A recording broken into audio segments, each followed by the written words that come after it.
ভাই, আমাকে গাঢ় সবুজ রং আর লাল চুড়ি দাও, একদম সিঁদুরের মতো রঙের। বোন, আমাকে এই হলুদ রঙের চুড়িগুলো পরিয়ে দাও। দেখো দেখো, এই সবুজ চুড়িগুলো কত সুন্দর মানাচ্ছে আমার হাতে। মনে হচ্ছে যেন কোনো নববধূর হাত। কাল আমার বাড়িতে সত্যনারায়ণের পাঠ আছে। আমার নতুন সবুজ শাড়ির সঙ্গে এই চুড়িগুলোই পরবো। ভাই, এই চুড়িগুলো দিয়ে দাও। আচ্ছা দিদি, এই নিন। ঠিক আছে, আমি এখন আসি তাহলে। পুজোর জন্য আরও জিনিস আনতে হবে। বোন, তোমরা কাল আমার বাড়িতে সত্যনারায়ণের পাঠ হবে, সকলে অবশ্যই এসো। তোমরা দুজনেও অবশ্যই তোমাদের পরিবারকে সঙ্গে নিয়ে আসবে কিন্তু। আরে না না বোন, আমরা তো স্বয়ং সাক্ষাৎ সত্যনারায়ণ মানে সত্য পরমাত্মাকে পেয়ে গেছি। আমাদের আর কোনো পাঠের দরকার নেই। তুমি কি বলছো? যা শুনছেন তাই বলছি। আমরা স্বয়ং সাক্ষাৎ সত্যনারায়ণকে পেয়ে গিয়েছি। তিনি এই মুহূর্তে কাশীতে বিদ্যমান রয়েছেন। চোখ খুলুন এবং সেই পরমপিতাকে চিনুন। এইসব পাঠ করা শোনা, এতে কোনো লাভ নেই। তুমি কি বলছো? আমি কিছুই বুঝতে পারছি না। সত্যনারায়ণ আর কাশীতে? বোন, কাশীতে স্বয়ং সত্যনারায়ণ অর্থাৎ পূর্ণ ব্রহ্ম পরমাত্মা কবির সাহেবজি অবতীর্ণ হয়েছেন। আমরা ওনার থেকেই নামদীক্ষা নিয়ে রেখেছি। আমরা ওনার কথাই বলছি। তিনি কাশীর লোহোত্তর সরোবরে সশরীরে প্রকট হওয়া বাস্তবিক সত্যনারায়ণ। ওহো, সেই কাশিওয়ালা পাঁতি নিরুর পুত্র জোলা কবি? হ্যাঁ দিদি, সেই কবির। উনি স্বয়ং পূর্ণ পরমাত্মা, নিজেকে লুকিয়ে রেখেছেন। আর জোলা রূপে ইনি তো লীলা করছেন। আরে যাও যাও, অন্য কাউকে বোকা বানাও গে।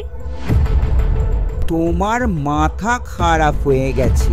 কি আবোল তাবোল কথা বলছো? একটা সাধারণ তাঁতিকে তোমার ভগবান মনে হচ্ছে? আরে একটু তো ভেবে চিনতে বলো, সেই জোলা কবে থেকে ভগবান হলো? ভগবান কারো বানানোতে হয় না, ভগবান তো ভগবানই হন। আর যাকে আপনি সাধারণ জোলা ভাবছেন, সেই তাঁতেই অসংখ্য ব্রহ্মাণ্ডের সৃষ্টিকর্তা পূর্ণ ব্রহ্ম কবির আমাদের সকলকে তত্ত্বজ্ঞান বুঝিয়ে পূর্ণ মোক্ষ প্রদান করার জন্য পৃথিবীতে এসে তাঁতি রূপে লীলা করছেন। যাই বলো বোন, কাপড় গুনে কেউ ভগবান হয় না। ভগবান তো সর্বশক্তিমান হন, সব কিছু করতে পারেন। একজন জোলা কি বা করতে পারে?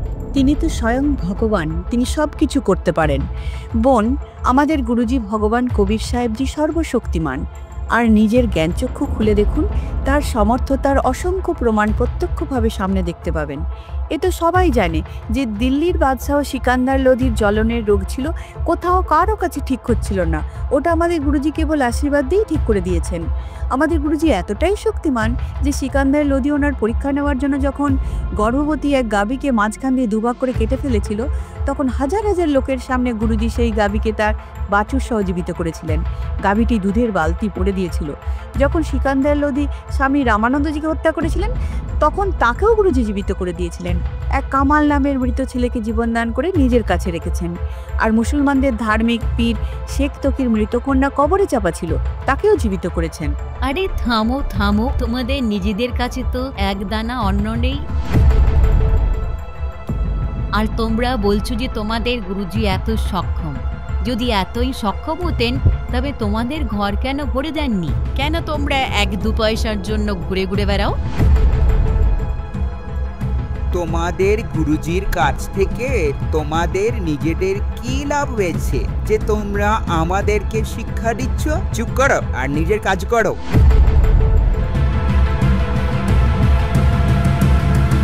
তোমাদের নিজেদের কাছে তো এক দানা অন্ন নেই। তোমাদের গুরুজির কাছ থেকে তোমাদের নিজেদের কি লাভ হয়েছে? যদি এতই সক্ষম হতেন, তবে তোমাদের ঘর কেন ভরে দেননি? কেন তোমরা এক দু পয়সার জন্য ঘুরে ঘুরে বেড়াও?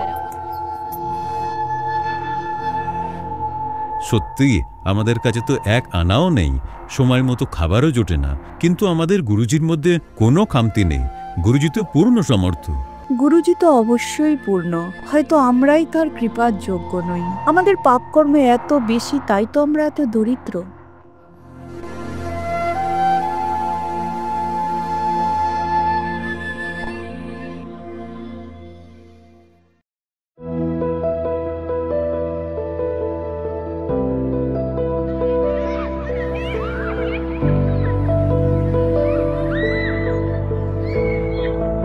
জানো তো, দিল্লির বাদশাহ সিকান্দার লোধিও আমাদের গুরুজির শিষ্য হয়েছেন।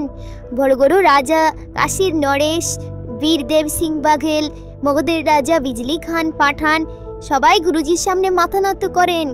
আমাদের গুরুজি তিনি তো পূর্ণ পরমাত্মা, তিনি এমন এমন সুখ প্রদান করেছেন যে। কি বলছো, এত বড় রাজাও তোমাদের গুরুজির শিষ্য? হ্যাঁ, আমাদের গুরুজি তো এরকমই আছেন, এমন এমন সুখ দেন যার কোনো কল্পনাও করা যায় না। তোমার গুরুজি কি কখনো তোমাদের বাড়ি এসেছেন? না। তার মানে তোমার গুরুজি লোভী, শুধু রাজাদের বাড়িতে যান ধনের লোভে। হ্যাঁ, যাকে তাদের কাছ থেকে প্রচুর ধন পাওয়া যায়। না, আমাদের গুরুজি লোভী নন। আচ্ছা, তাহলে কেন তিনি কখনো তোমাদের বাড়ি আসেননি? আরে এ তো গরিব, কেন আসবেন এর বাড়িতে, এর লোভী গুরুজি?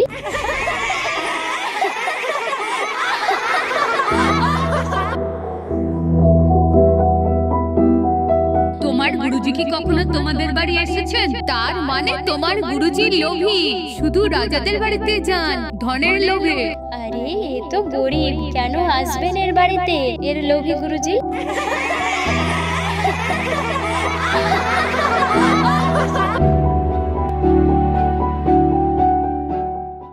বাবা, গুরুজি কি কখনো আমাদের বাড়ি আসবেন?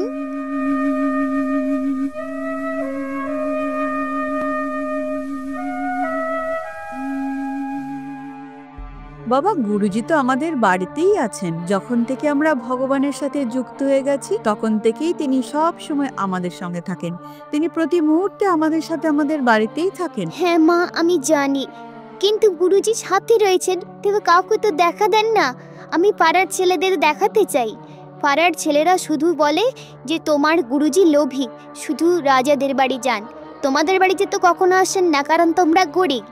যদি একবার গুরুজি আমাদের বাড়িতে আসেন তবে ওই ছেলেরা যারা বলে না যে তোমাদের গুরুজি লোভী, তাদের মুখ বন্ধ হয়ে যাবে। তখন আমি তাদের দেখিয়ে দেব যে দেখো, আমাদের গুরুজি লোভী নন।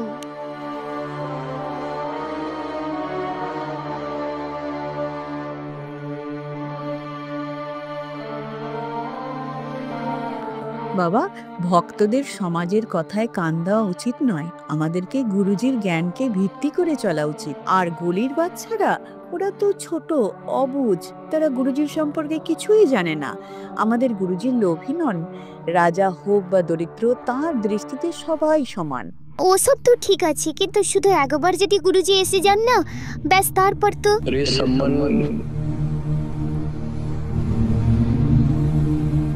এ তো গুরুজির গলার স্বর। গুরুজি এখানে কিভাবে আসবেন এত দূরে? ওনার কাছে সময় কোথায় হবে? লক্ষ লক্ষ শিষ্য ওনার, কোথায় কোথায় যাবেন তিনি? আমাদের গুরুজির কথাই আলোচনা করছি না, তাই তোমার এমন মনে হচ্ছে। আরে সম্মান, ঘরে আছো?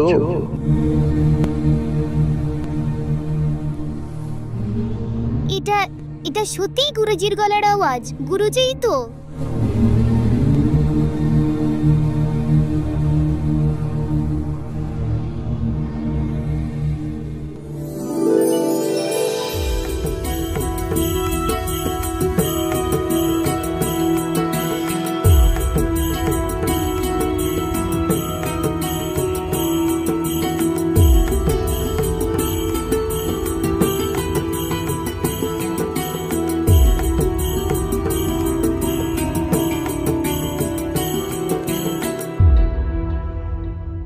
গুরুজিকে এভাবে বাইরে দাঁড় করিয়ে রাখবে না ভিতরে রাখবে? অনেকটা পথ হেঁটে এসেছেন।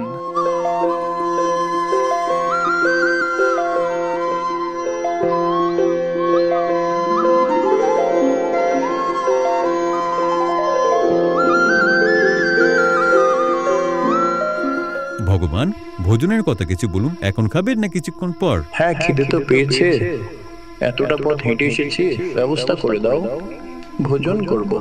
হ্যাঁ গুরুদেব, ভোজন বানাও জলদি, গুরুজি ও সাধুদের জন্য। আজ ঘরে 100 গ্রাম আটাও নেই। দাও, তোমার এই কাপড়টা দাও, এটাই বন্ধ রেখে কিছুটা আটা ধার চেয়ে আনি। আমি গেছিলাম, যেখান থেকে আটা পাওয়ার আশা ছিল আমি চেয়ে এসেছি। আমি সবার কাছে অনেক প্রার্থনা করেছি, হাতে পায়ে ধরেছি। অসহায় অবস্থাটাও বললাম যে আজ আমাদের বাড়িতে গুরুজি এসেছেন, শুধু এতটুকু আটা দাও যাতে তাকে ভোজন করাতে পারি। আমরা তো না খেয়ে থাকবো। সাধু সন্তরা যেন বাড়ি থেকে ক্ষুধার্ত না যায়। আমি অনেক প্রার্থনা করেছি, আমার কাছে এই একটাই কাপড় আছে, এটা বন্ধক রেখে একটু আটা ধার দাও। কিন্তু এই কাপড়টাও ছেঁড়া, কেউ আটা দেয়নি, সবাই মুখ ফিরিয়ে নিয়েছে। হে ভগবান, প্রথমবার গুরুজি এসেছেন। আমি কত নীচ, কত কর্মহীন। আমি আগের জন্মে কোনো দানই করিনি, তাই এমন আমার দুর্দশা। আমি কত অভাগা, আজ প্রথমবার গুরুজি এসেছেন আর আমি নীচ, নিজের গুরুদেবকে ভোজনটুকু করাতে পারছি না।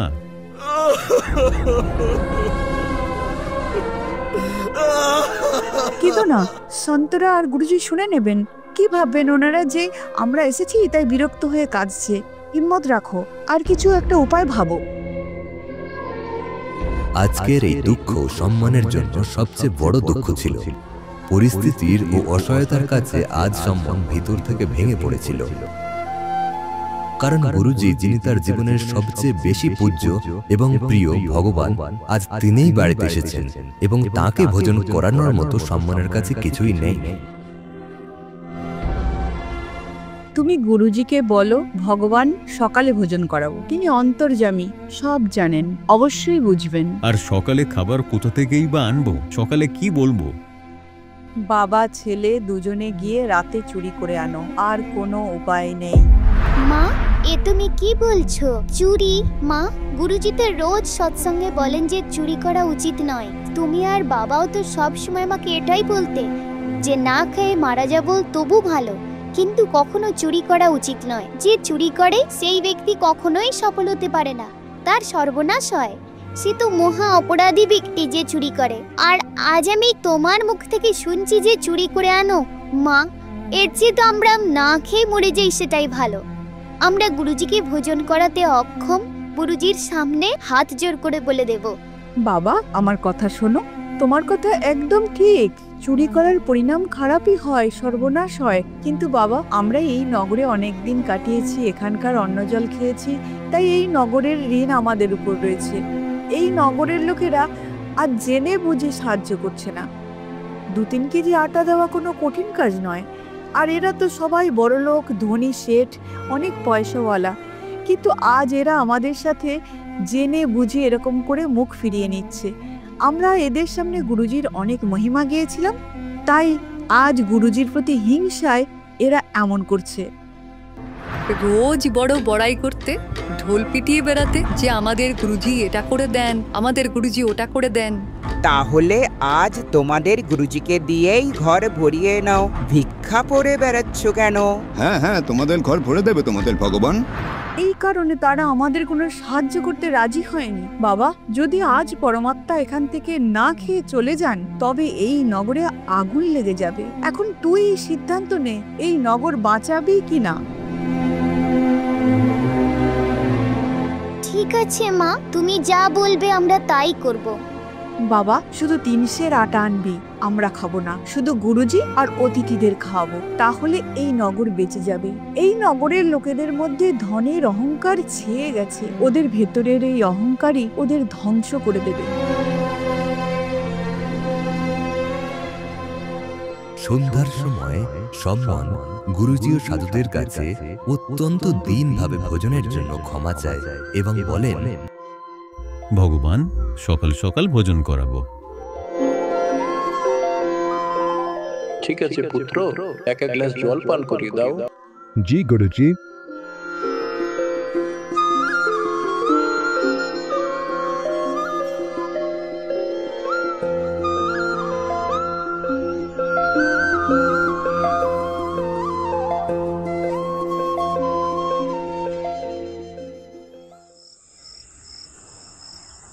রাত্রি 12:30টায় 2 পিতা পুত্র চুরি করতে গেল।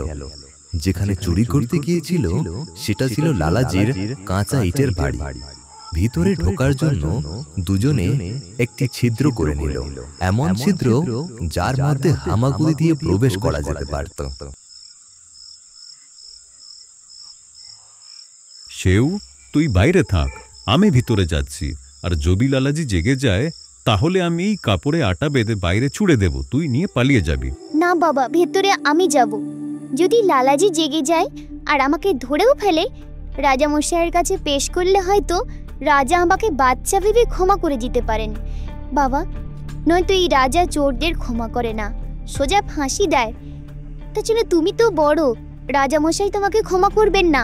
আমি বাচ্চা, তাই আমাকে ক্ষমা করেও দিতে পারেন। পুত্র, যদি তোকে ফাঁসি দেয় তাহলে আমরা বেঁচে থেকে কি করব? আমাদের কোথায় ঠাঁই হবে? না বাবা, আমার এই প্রার্থনা শোনো। তাছাড়া আমি তো বালক, তাই আমার ক্ষমা হয়তো হয়ে যাবে। এই কথা বলে সেও ওই ছিদ্র দিয়ে ভিতরে ঢুকে গেল।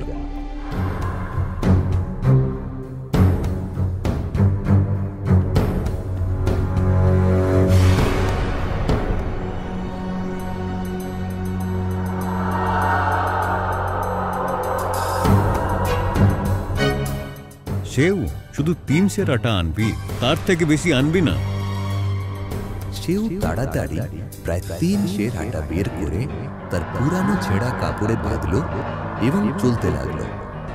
তখন একটা দাড়িপাল্লার বাটখারার উপর তার পা পড়ল আর জোরালো আওয়াজ হল। শব্দ শুনে লালাজি জেগে গেল।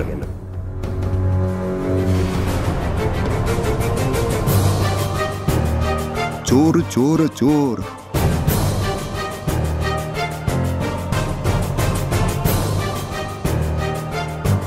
সেও যেই বাইরে বেরোনোর চেষ্টা করছিল, লালাজি অমনি জেগে উঠে চোর চোর বলে তার পা টেনে ভিতরে নিয়ে গেল।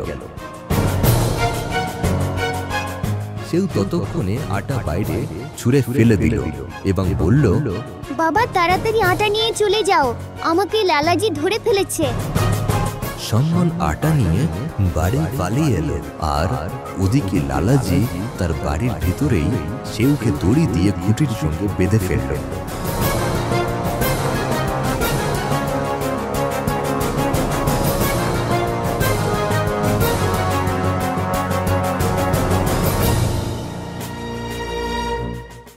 কে তুই? কার ছেলে?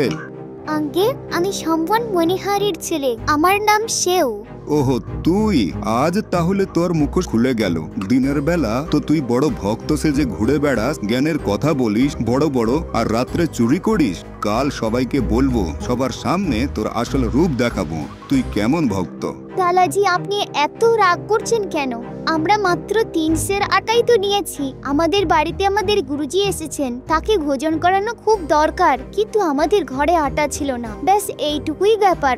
আমরা চোর নই, পরে আমরা আপনার আটা নিশ্চয়ই ফেরত দিয়ে যেতাম। ওহো, তোর গুরুজি এসেছেন? আচ্ছা, এবার বুঝলাম। তার মানে উনি চুরি করাতে আসেন। উনি এই জন্যই আসেন যাতে তোদের দিয়ে চুরি করাতে পারে। চুরি করিস আবার বড় বড় কথা বলিস। এবার সেও ভাবল, এ তো আরো খারাপ হয়ে গেল বিষয়। এবার এ রাজামশাইয়ের কাছে গিয়ে গুরুজিকে শাস্তি দেওয়াবে। সেও অসহায় ছিল। ওদিকে সম্মান বাড়িতে আটা নিয়ে পৌঁছালো। সম্মানকে একা দেখে নাকি জিজ্ঞাসা করলো, ছেলে কোথায়? ওকে তো লালাজি ধরে ফেলেছে। পরিস্থিতি তো আরো খারাপ হয়ে গেল।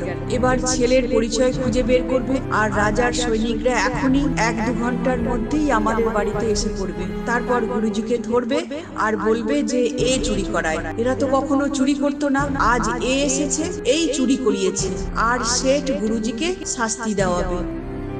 নেকি বুকে পাথর চাপা দিয়ে সম্মানকে বলল, সময় খুব কম, তুমি যাও, যে কোনো উপায়ে ছেলেকে ভুলিয়ে ভালিয়ে তার মাথা কেটে নিয়ে এসো।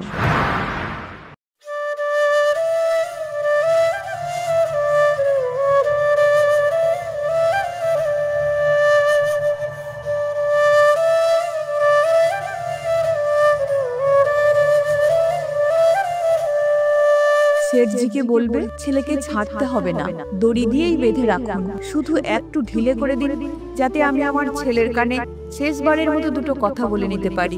আর তারপর যেই সে তার মাথা ফুটো দিয়ে বাইরে বের করবে, তার মাথাটা কেটে দিও। তারপর শেঠ আর তাকে নিজের বাড়িতে রাখবে না। নিজের প্রাণ বাঁচানোর জন্য খুনের মামলা থেকে বাঁচতে সেউয়ের মৃতদেহ কোথাও ফেলে দিয়ে আসবে, আর তখন তুমি ছেলের মৃতদেহ তুলে আনবে। নেকি সম্মানের হাতে একটা বিরাট ছুরি তুলে দিল, আর সম্মান সেই ছুরি নিয়ে তার ছেলের মাথা কাটতে চলল।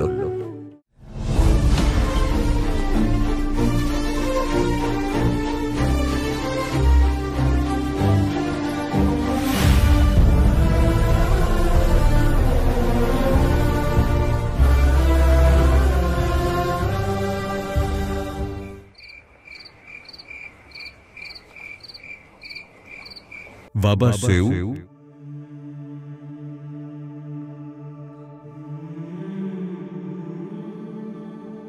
বাবা শোনো, দুটো কথা বলার আছে তোমার সাথে। কাল হয়তো তোমাকে মেরে ফেলা হবে, জানি না তারপর তোর সাথে আর কখনো দেখা হবে কিনা। আর আমি শেষবারের মতো তোর কানে কিছু কথা বলে যেতে চাই। বেচারা সেও চোখে জল নিয়ে লালাজিকে বলল, লালাজি, লালাজি, আমার শুধু দুটো কথা বলার আছে। আমার বাবার সাথে বাইরে আমার বাবা দাঁড়িয়ে আছে, আমাকে শুধু একবার তার সাথে কথা বলতে দিন। না না, তুই পালাতে চাস? না না লালাজি, আমি পালাবো না। আমার পায়ের দড়িটা শক্ত করে বেঁধে রাখুন, শুধু এতটুকু ঢিলে করে দিন যাতে আমি আমার মাথা বাইরে বের করে শেষবারের মতো আমার বাবার সাথে দুটো কথা বলতে পারি। শেঠ ভাবলো বেশি কিছু তো চুরি করেনি, তাই দড়িটা একটু ঢিলে করে দিল, এতটুকু যাতে ছিদ্র দিয়ে শুধু মাথা বের করতে পারে। আর খুঁটির সাথে তো বাধা রইল। সাম্বন শিবের বাবা, তার মনে মমতা জেগে উঠল এবং ছেলের মাথা কাটার জন্য বাবার হাত উঠলই না। হাত পিছনে করে স্তম্ভিত হয়ে দাঁড়িয়ে রইল, না হাত এগোচ্ছিল না মাথা কাটার সাহস হচ্ছিল। সম্মনের চোখে জল গড়িয়ে পড়ছিল। সম্মন হাত পিছনে রেখে পাথরের মতো দাঁড়িয়ে রইল। সেও চাইছিল যাতে তার বাবা তার মাথা কেটে নিয়ে যাক। তখন সেও তার বাবাকে বলল, বাবা, আমার কথা শোনো। যদি তুমি সত্যি আমার বাবা হও, যদি আমি তোমার অংশ হই, তাহলে আজ আমার কথা মানতেই হবে, নয়তো বুঝবো আমি তোমার সন্তান নই, অন্য কারো সন্তান। আজ আমার মাথা কেটে নিয়ে যাও বাবা, নয়তো গুরুজিকে আজ ওরা কি করবে কোনো ঠিক নেই।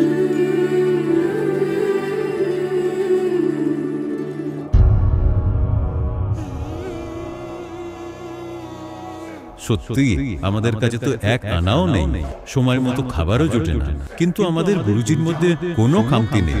গুরুজি তো পূর্ণ সমর্থ। গুরুজি তো অবশ্যই পূর্ণ, হয়তো আমরাই তার কৃপার যোগ্য নই। আমাদের পাপ কর্মে এত বেশি, তাই তো আমরা এত দরিদ্র।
এ তো সর্বনাশ হয়ে গেল, সব গন্ডগোল হয়ে গেল, সব উল্টো হয়ে গেল।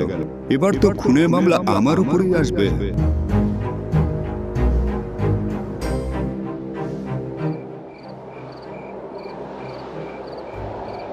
প্রমাণ লোপাট করার জন্য সে তাড়াতাড়ি ছেলেটির মৃতদেহ টানতে টানতে নিয়ে গেল রাতের অন্ধকারে নির্জন জঙ্গলের দিকে, আর তাকে ইট ভাটার কাছে একটা গর্তে ফেলে দিল।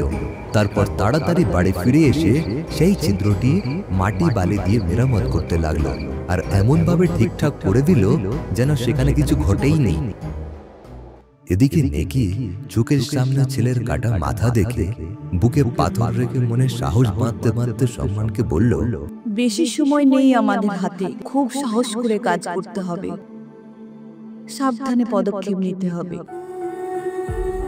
তুমি এবার এক কাজ করো, এই মাথাটা এখানে আলমারির ভেতরে লুকিয়ে রাখো আর তাড়াতাড়ি ফিরে যাও। ওখানে ছেলেটাকে টেনে নিয়ে যাওয়ার চিহ্ন পাওয়া যাবে, কারণ শেঠ যে মৃতদেহ বাড়িতে রাখবে না, সে লাশ টেনে হিচড়ে কোথাও ফেলে দিয়ে এসেছে নিশ্চয়ই। লাশ টেনে নিয়ে যাওয়ার চিহ্ন লক্ষ্য করে চলে যাও, আর যেখানে সে মৃতদেহ ফেলেছে সেখান থেকে ছেলের মৃতদেহ তুলে আনো। কারণ যদি জানাজানি হয় যে খুন হয়েছে, তাহলে ব্যাপারটা অনেক দূর গড়িয়ে যাবে, আর তদন্ত হলেই সব বরবাদ হয়ে যাবে। গুরুজির মান সম্মান ধুলোয় মিশে যাবে।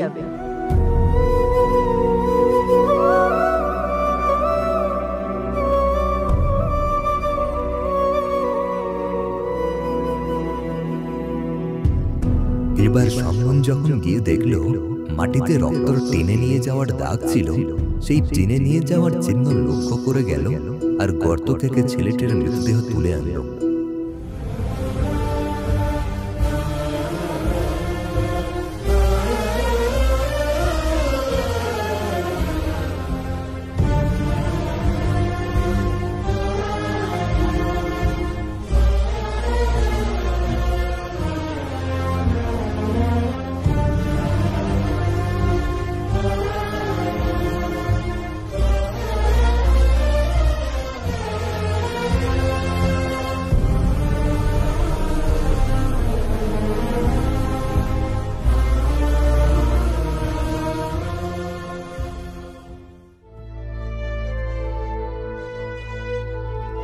সম্মান আর নেকি দুজনেই তাদের একমাত্র ছেলের মৃত্যুর যে যন্ত্রণা ভোগ করছিল তা ভাষায় প্রকাশ করা অসম্ভব। সেই সময় তারা না কাঁদতে পারছিল, না তাদের বুকের ভিতরে চেপে রাখা এই অসহ্য বেদনা প্রকাশ করতে পারছিল। কারণ এই বেদনার চেয়েও বেশি গুরুত্বপূর্ণ ছিল যেন তাদের ছেলের এই বলিদান বৃথা না যায়। তাদের কান্নার সামান্য আভাসও যদি গুরুজির কানে যেত, তাহলে ছেলের মৃত্যুর কথা জানতে পেরে গুরুজি খুব দুঃখ পেতেন এবং খাবার খেতেন না। যদি আমাদের দ্বার থেকে ভগবান ক্ষুধার্ত অবস্থায় ফিরে যান, তাহলে ছেলের বলিদান বৃথা যাবে। ভগবানকে ভোজন করানোর জন্যই তো ছেলে নিজের প্রাণ বলিদান দিয়েছেন। তাই এই বিষয়টা খেয়াল রাখা অত্যন্ত জরুরি, যেন আমাদের কোনো আচরণে গুরুজি এই ঘটনার আঁচ না পান। তারা তাদের হৃদয়ের টুকরোকে হারানোর অসহ্য যন্ত্রণা সহ্য করে তাদের বুকের ভিতরে ওঠা পাহাড় প্রমাণ দুঃখের ঝড়কে আটকে রেখেছিল। দুজনেই গভীর নীরবতায় স্তব্ধ এবং একেবারে চুপ ছিল। দুজনেই চুপচাপ তাদের বেদনার আর্তনাদ ভেতরে ভেতরে গিলে ফেলল, আর দুজনে একে অপরের সঙ্গে শুধু একটাই পরামর্শ করল। সম্মান গভীর দুঃখী কঠিন স্বরে সাহস করে নেকিকে বলল, কাল যখন গুরুজি চলে যাবেন, তখন আমরা ছেলেটার শেষকৃত্য সম্পন্ন করব।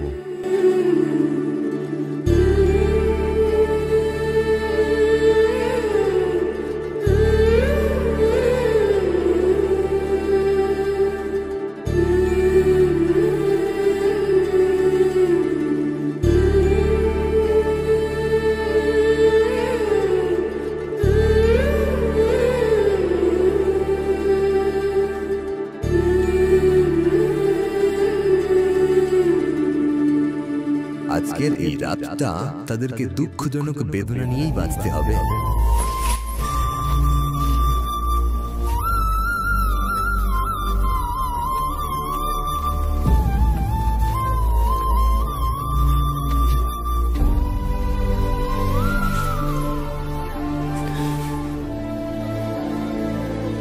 নীরব পাথর হয়ে চুপচাপ এই অসহ্য কষ্টের যন্ত্রণা বুকে চাপা রেখে হৃদয় কঠিন করে তারা একটাই কথা বুঝিয়েছিল যে এই সময় তাদের খুব ধৈর্য ধরে কাজ করতে হবে। তারা ভেঙে পড়তে পারবে না, এখনোই ভেঙে টুকরো টুকরো হতে পারবে না। তাদের কোনো অবস্থাতেই দুর্বল হওয়া চলবে না। চোখের জল আটকে রেখে নিজেদের দুঃখ চেপে রাখতে হবে, যাতে কেউ জানতে না পারে ছেলের মৃত্যুর বেদনা অন্তরে চেপে রেখে দুজনেই একে অপরকে সামলানোর চেষ্টা করছিল।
রান্না হয়ে গেছে, গুরুজিকে ডেকে আনো, তাড়াতাড়ি ভোজন করিয়ে দেব, তারপর গুরুজি সময় মতো প্রস্থান করবেন।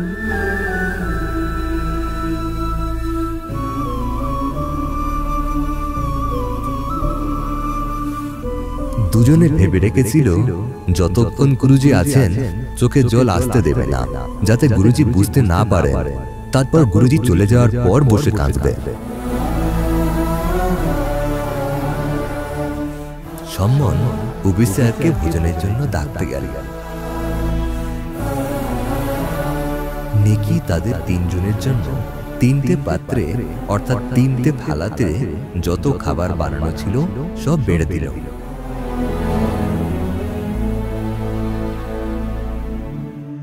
পরমাত্মা গুরুজি বললেন, পুত্র এক কাজ করো, এটাকে 6টা বাটিতে ভাগ করো, 3জন তোমরা 3জন আমরা।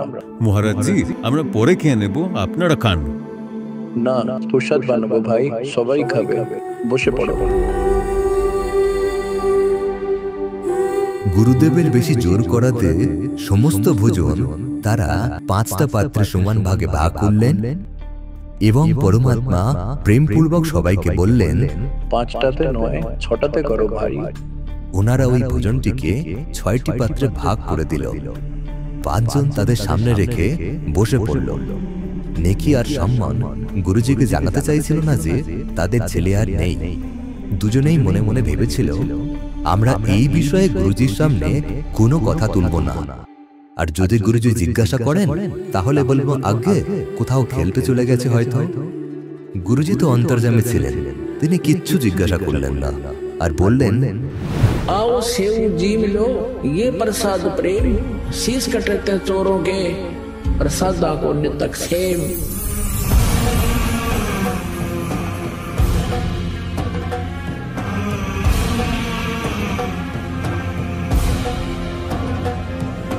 सेव धड़ पे शीश चढ़ा वो बैठा पंगत मां, और नई निशानी गर्दन कहियो वो सेव उठना।